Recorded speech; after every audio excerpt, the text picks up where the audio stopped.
We will face this together. We will fight it together. As a family.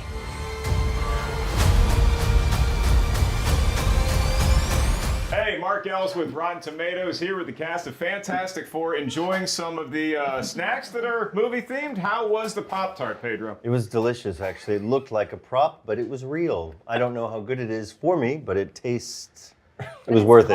I know how good it is for you. Look, I hit it right here. So you didn't even know if it was real. So I guess that's one of the jobs, is that one of the leaders of the Fantastic Four is you have to be the guinea pig to make sure what's a prop and what's real food. Mm-hmm.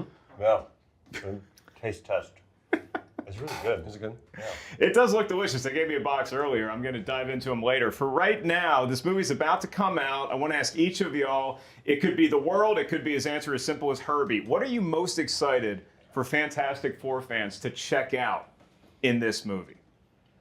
I'm most excited for them to check out the dynamic that we didn't cultivate, just we experienced between us four. We spent a long time making this film and a lot of time together. And the film is called The Fantastic Four. And that's what I'm looking forward to then seeing.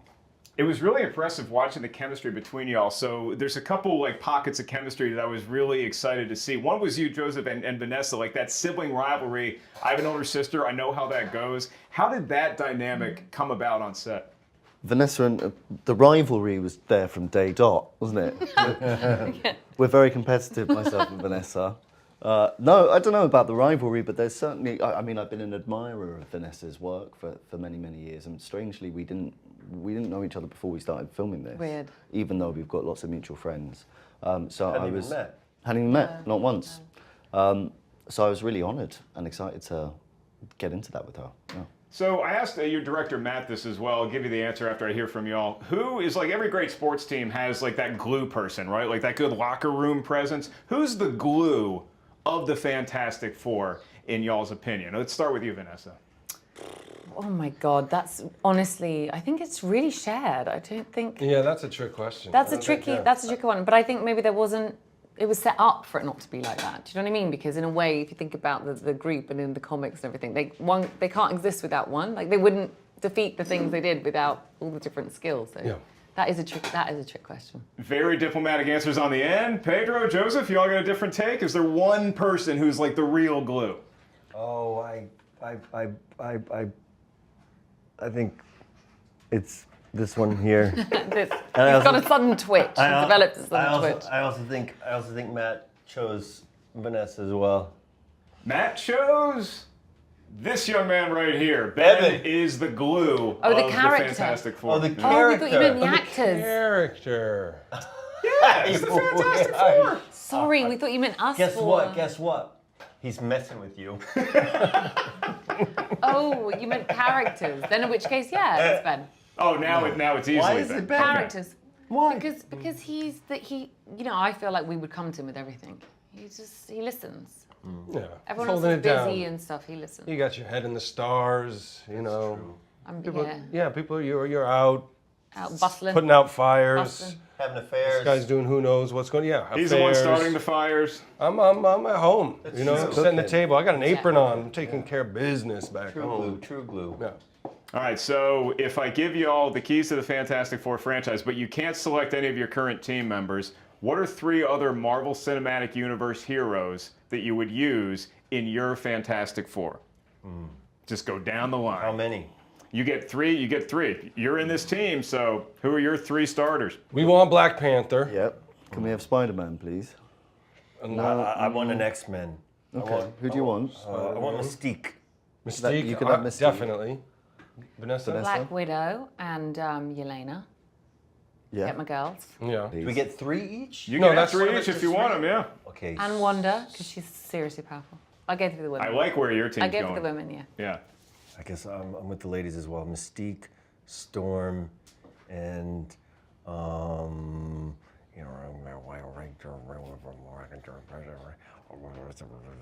Choose between your kids. The Hulk, but mainly because it's Mark Ruffalo.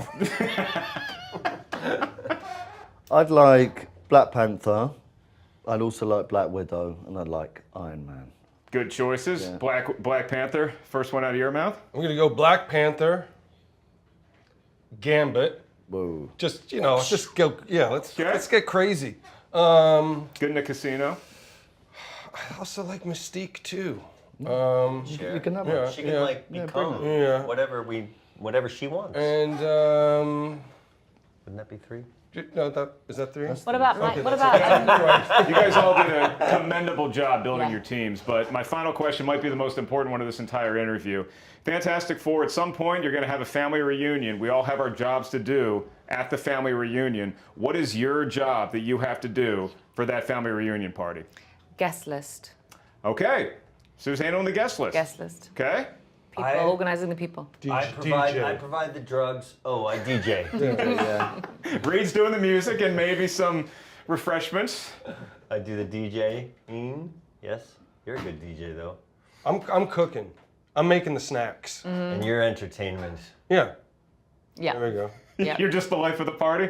Yeah. Yeah, he's the life of the dance. party. I'm just done. Yeah, I'm doing something. Bring in the flames, babes. I have been stuck with the loudest chair. Am I just moving around too much? Or No, No, you got a loud chair. You got the squeaky. It shit, is. yeah. It is diabolical. my Even chair. Mr. Fantastic gets felled by squeaky chairs. Are you the protectors of this world? Yes, we are. Your planet is now marked for death.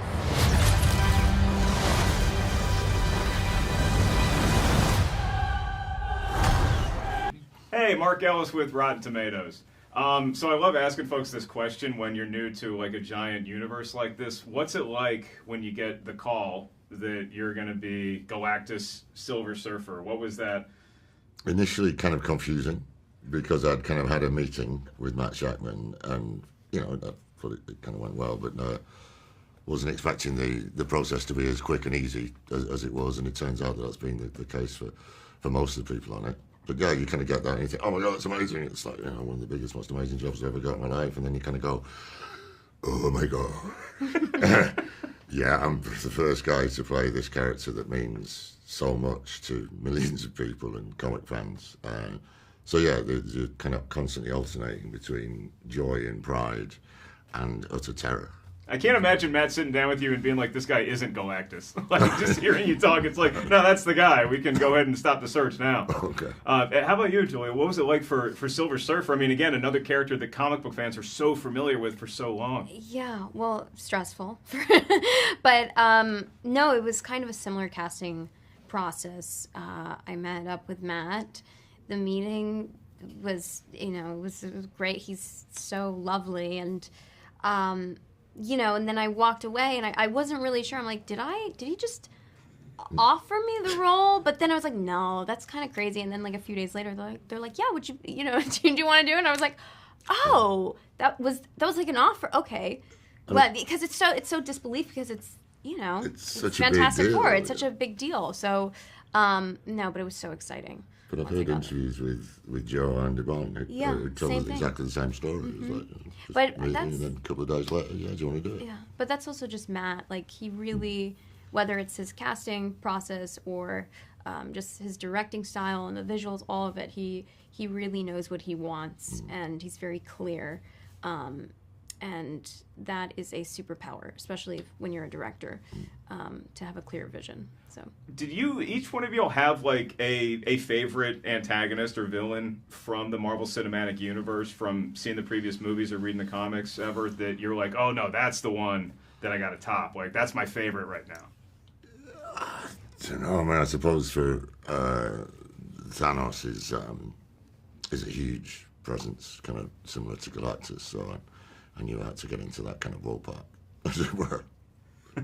And like with Thanos too, I think that Galactus and Thanos are kind of like on a level playing field. But then you have this Herald in Silver Surfer, and your dynamic is so interesting to me because I'm watching the movie, and yeah, there's a villainous presence for sure. But I'm also like, this is like a boss employee, or this is like a it's mentor. a horrible boss. Yeah. Is he a bad boss, or? I mean, he's, it's life or death sometimes. It's a lot of work. It's a lot of pressure. It's a lot of work. It's literally life or death, quite literally. The cosmos needs maintaining, you know what I yes. mean?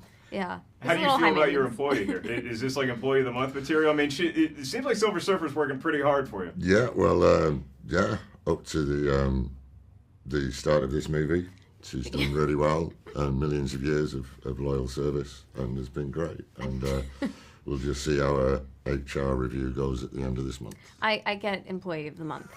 That's what he's saying. The overall review.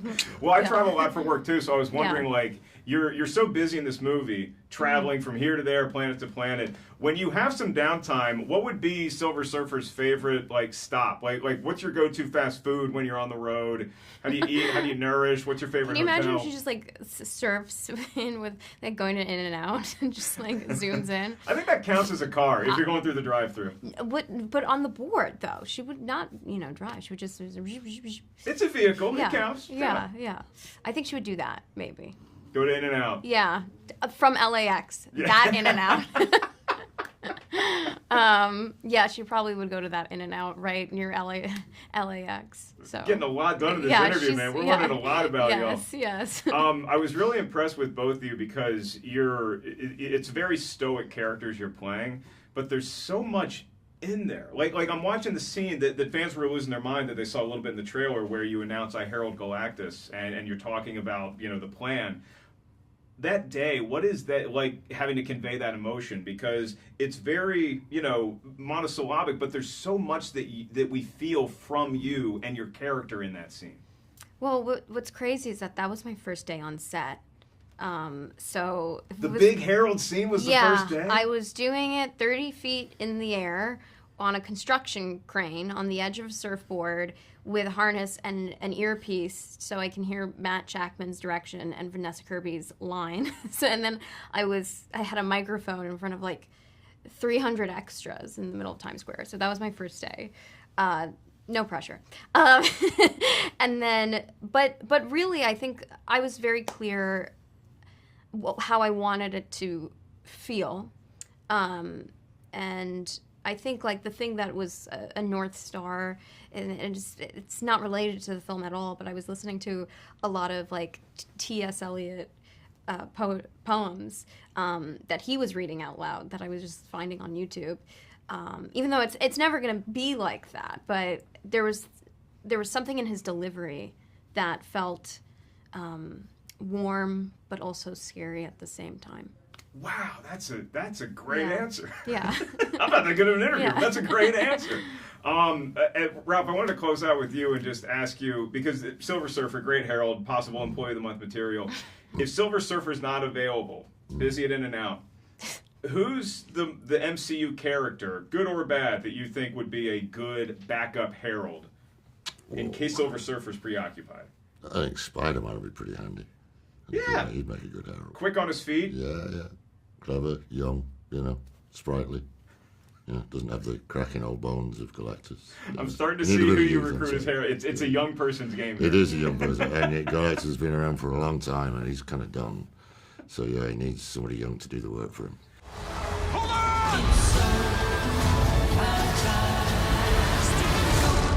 What time is it, Ben? No, Johnny. Say it! I don't wanna! Matt, it is such a pleasure to get to talk to you about this movie. The question I had as I'm walking out of the theater is, what is important about this dimension that lets you tell this story? Like, how do you set up that world for this particular tale you're telling? Right, great question. When we put it in another Earth, in another universe, so that they could be the only heroes, we'd have a chance to focus just on this family. They're very public, They Sue runs the Future Foundation, which is like the UN. They're leading lights of their age. So we knew they couldn't exist in the main Marvel timeline, or else we would have known about them. They would have helped with Thanos. They would have helped defeat Loki, or they would have been involved in all these big team-up efforts. So we had to put them in their own universe. But the benefit of that is, if you've never seen another Marvel movie, if you know nothing about Marvel, you can come see this movie and enjoy it, because it's a fresh entry point.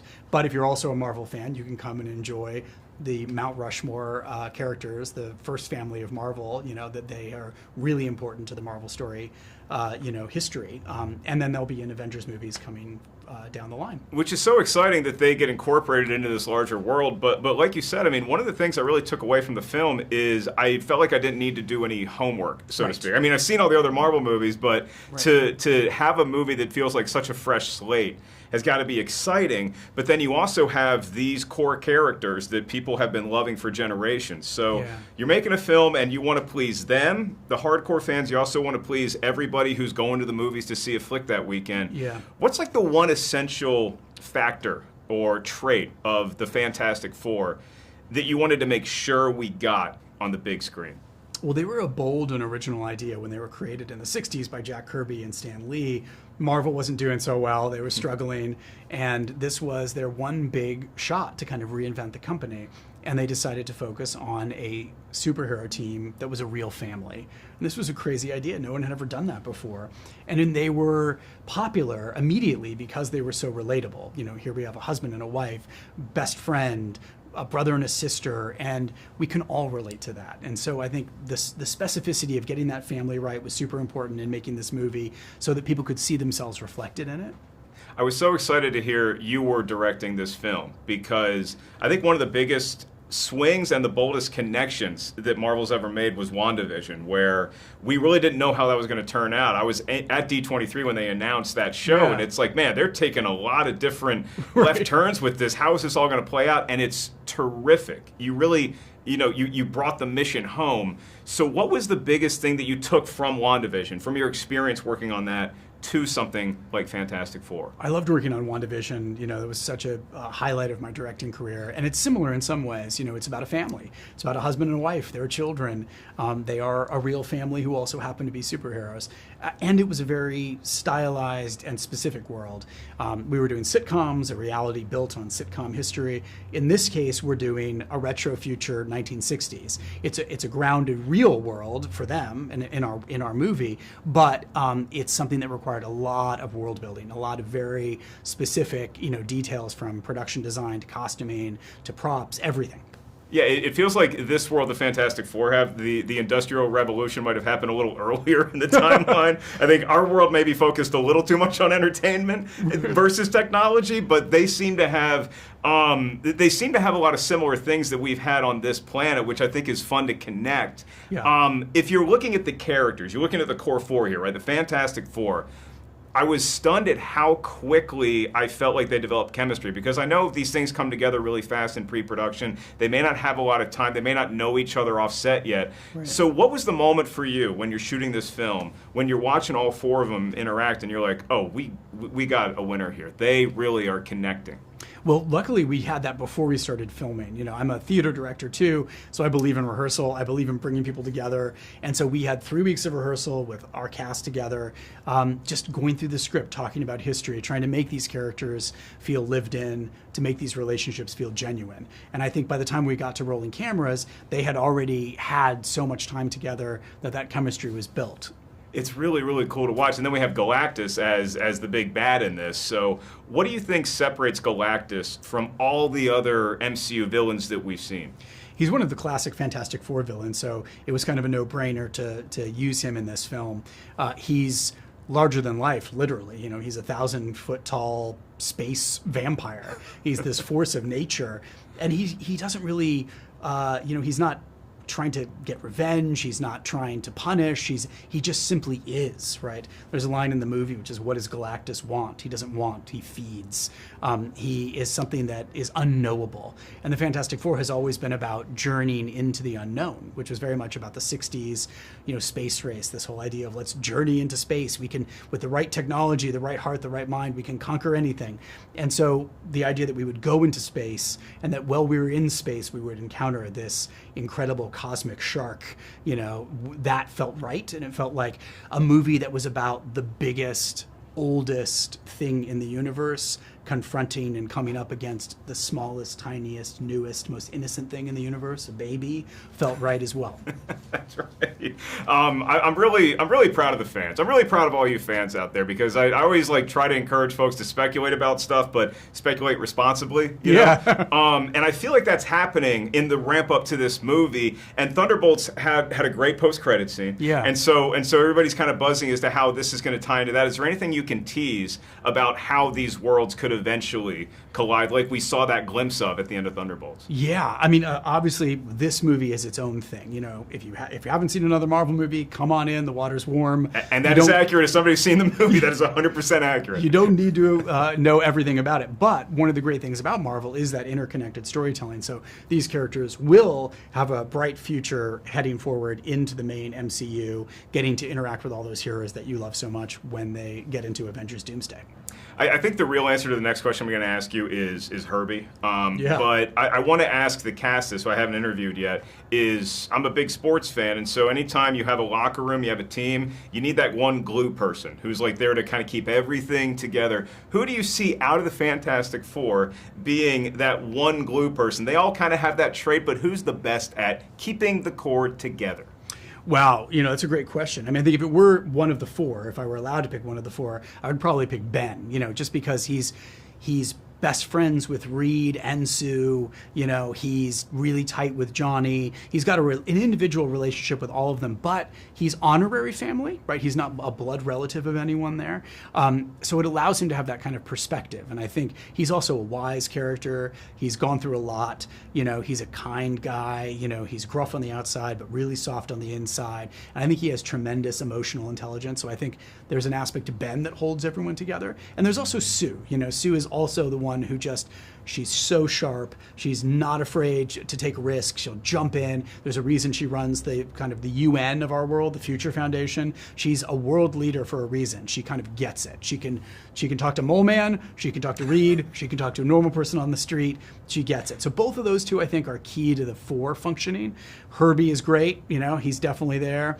He's doing work for everybody. He's cooking dinner. He's helping in the lab. He's a fundamental part of making sure that family works. They're way too busy to do dishes, so he does that too. You know, he's put upon. I've always said R2-D2 is the real hero of the Star Wars universe, and Herbie is coming up clutch every turn in this movie. I guess my last question for you is, if you look at the Fantastic Four, right? And you have the husband and the wife, some of their interactions, they're very intimate that we see in here.